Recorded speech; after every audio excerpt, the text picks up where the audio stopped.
Bernard, comment s'est passée cette semaine de travail avant ce match, encore une fois important, évidemment? Ouais. Alors, la semaine s'est déroulée dans de très bonnes conditions. Très bonnes conditions, pourquoi? Parce que, compte tenu des résultats de ces dernières semaines, bon, on peut penser qu'il y a eu un effondrement sur le plan mental, sur le plan de l'approche, des choses comme ça. C'est pas du tout. Je crois qu'il y a eu une assez bonne réaction des joueurs et on a pu le constater au niveau du travail de la semaine et une implication de ceux-ci dans les différents schémas qu'on leur a donnés et qu'on leur a proposés. Donc une espérance supplémentaire est offerte à nous pour, face à Laval, de voir effectivement notre salut se dessiner, voilà, au travers de la rencontre. Vous avez le sentiment que c'est le match de la dernière chance quand même? Alors le match de la dernière chance, non. Je crois que on est obligé de s'inscrire sur un mini-championnat, avec des données particulières pour ces rencontres-là. Alors effectivement, que cette échéance est une échéance importante. On ne peut pas aujourd'hui ne pas le nier plutôt. Mais elle fait partie d'un schéma, d'une construction à très court terme que nous nous sommes définis et voilà, il rentre dans ce cadre-là. Je crois que nous sommes préparés mentalement et sportivement à cela. Votre adversaire, un mot sur cette équipe de Laval? C'est pas la plus en forme? Pardon, je sais pas. Un mot sur votre adversaire, qu'est-ce que vous pensez de cette équipe de Laval? C'est une équipe qui se trouve non pas elle aussi dans les meilleures dispositions, voilà, pour de cette saison.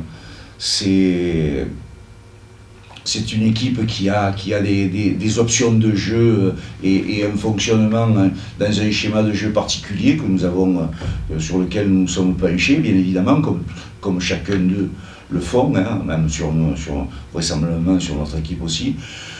Bon, c'est solide, c'est une équipe qui est rugueuse, rigoureuse, avec une dimension athlétique non pas négligeable. Bon, cependant, voilà, notre salut passe par là et il se trouve sur notre chemin. Quel que soit l'adversaire, il va falloir avoir une attitude positive sur cette rencontre-là. Vous êtes confiant? Oui,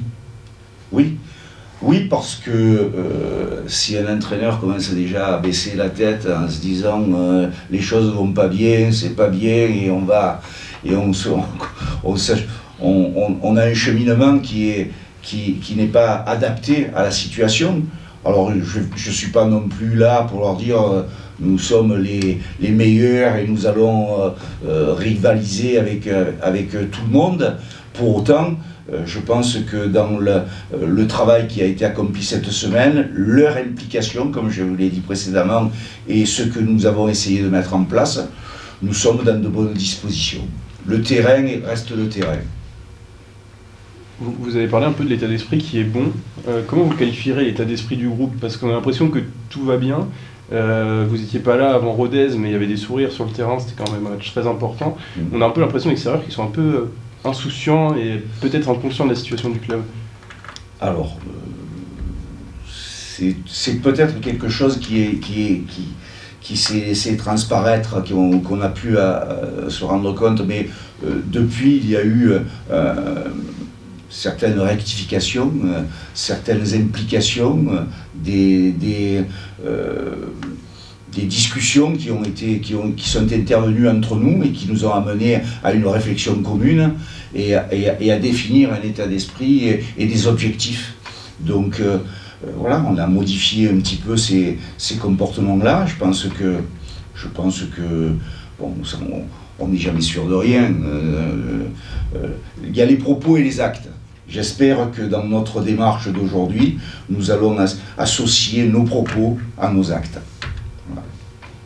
C'était votre première semaine complète ici oui. À la tête de l'équipe. Qu'est-ce que vous avez pu mettre en place justement dans ce laps de temps avant un match? Et on a essayé d'apporter une structuration de jeu avec des schémas qu'on a voulu répéter sur le terrain avec une volonté de mettre en application un certain nombre de paramètres de complémentarité dans notre jeu, sur le plan en possession de la balle et sans le ballon, ce qui est important parce que le ballon on n'a pas tout le temps, et puis il faut savoir aussi savoir bien le récupérer pour mieux attaquer. Donc voilà, on a défini un certain nombre de choses par rapport à des éléments que nous pouvons connaître aussi de notre adversaire, dans des situations qui risquent de nous être soumises samedi face à Laval. Et je crois qu'on a répondu assez clairement à cela avec comme je l'ai dit précédemment, on a ressenti un certain enthousiasme, une certaine volonté de bien faire, avec voilà, des éléments qui nous laissent espérer quelque chose. Alors voilà, maintenant il faut le transcrire sur le terrain avec un résultat. Concrètement, qu'est-ce qu'il faut changer sur le terrain pour faire basculer cette...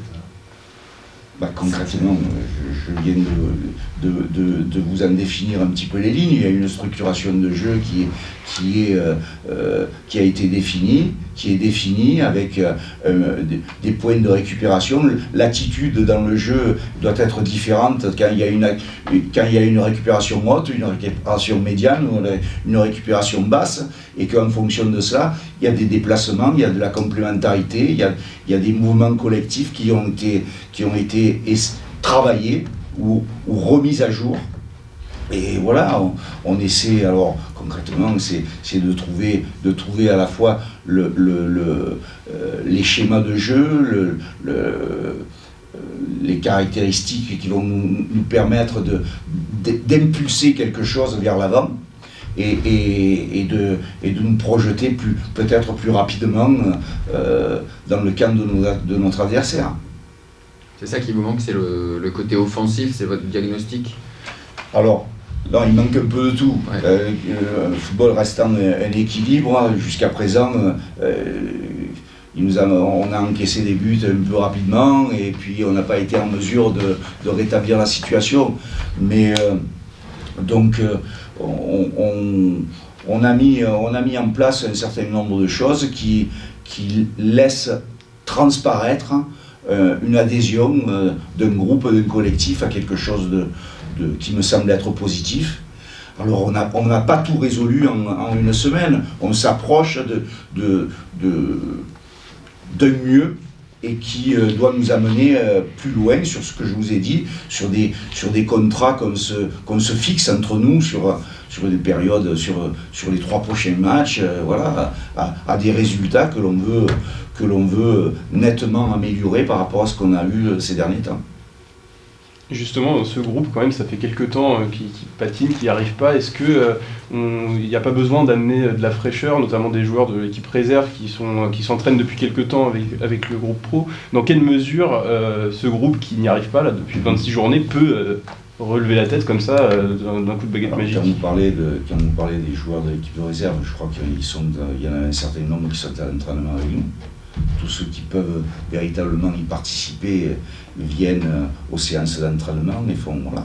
Alors après, il faut remettre les choses à leur juste place. Il n'y a pas une question. Il y a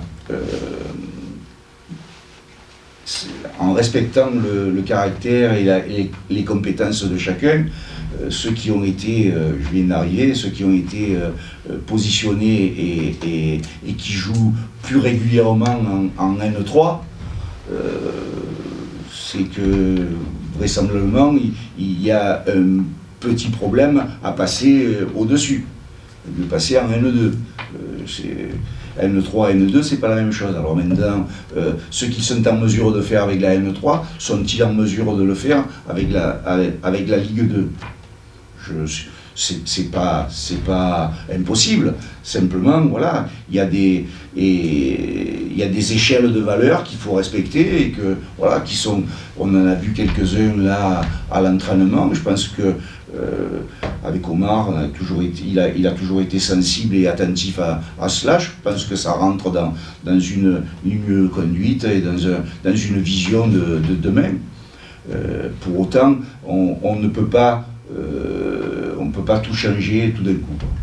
Mais le salut, est-ce qu'il pourrait pas passer justement par l'apport d'un élément externe? Mais je pense qu'il y a des joueurs qui ont intégré l'équipe professionnelle là et qui y jouent, qui sont issus de la N3. Donc c'est quelque chose qui a été mis en place. Alors peut-être qu'il y en aura d'autres. Hein. Peut-être qu'il y en aura d'autres. J'étais hier à la séance d'entraînement de l'équipe réserve. Bon, nous verrons bien. Il faut suivre tout ça. Il faut voir. Rien n'est fermé.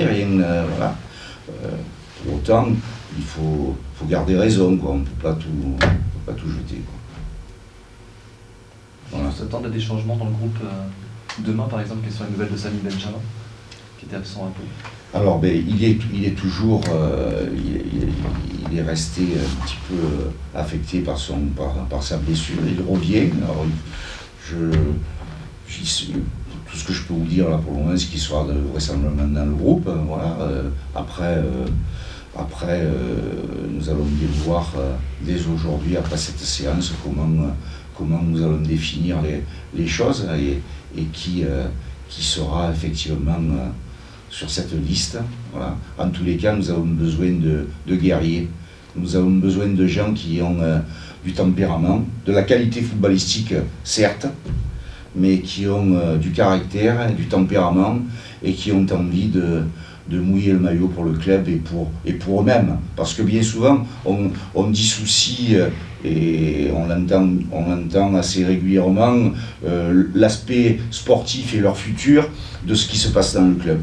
Alors qu'il est intimement lié, car tout le monde suit les résultats d'une équipe qui est en difficulté. Et lorsqu'on s'intéresse aux joueurs d'une équipe qui est en difficulté, on s'intéresse aussi à leur comportement et à leur qualité mentale.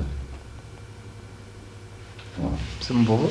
J'avais juste une question extra-sportive. Oui. Sur les réseaux sociaux, des choses se disent. Oui. Est-ce que vous avez un message envers les joueurs pour leur dire de ne pas faire attention à ce qui se dit sur le club, pour les motiver justement? Je pense que ça fait partie de notre job. On ne se focalise pas sur ce qui est dit sur les réseaux sociaux, même si c'est un outil moderne et que tout le monde utilise grassement, je dirais. Mais bon, on ne se soucie pas de ce qui se passe sur les réseaux sociaux. Nous, c'est notre quotidien, c'est le terrain, c'est le rapport que nous avons entre nous, c'est les objectifs que nous nous sommes fixés avec les dirigeants du club, avec l'administration de ce club, avec les échanges que nous avons pu avoir toute cette semaine avec les gens qui sont au fait de notre situation et qui, plus que les joueurs, le sont. Je pense que leur implication, effectivement, est primordiale et l'implication de tout un chacun, quoi.